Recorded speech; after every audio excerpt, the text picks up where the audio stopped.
শীত পড়তেই পরিযায়ী পাখির আনাগোনা, প্রাণ ফিরে পাচ্ছে জলাভূমি। আর পরিযায়ী পাখি দেখতে ভিড় জমাচ্ছে উত্তর দিনাজপুর জেলার ইসলামপুর শহরের সুকান্ত পল্লীর ভেড়াভেড়ি পুকুরে।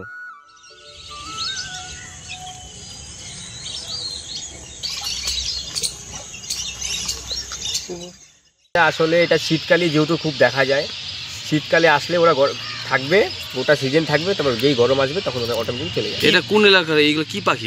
এগুলোর নাম হলো বালি হাঁসি আর কি, শুনছি বলে এগুলোকে বালি হাঁসি বলে। আমাদের তো এদের ডাকেই ঘুমাই, এদের ডাকেই উঠি, এত কিচির কিচির করে সারা রাত্রে। প্রতি বছর আসে? প্রত্যেক বছর। তাও তো এবার অনেক কম, কালকে সন্ধ্যাবেলা সব উড়ে গেছে, এখনো ওরা ঢোকেনি, ওরা ঢুকবে আর একটু পরে।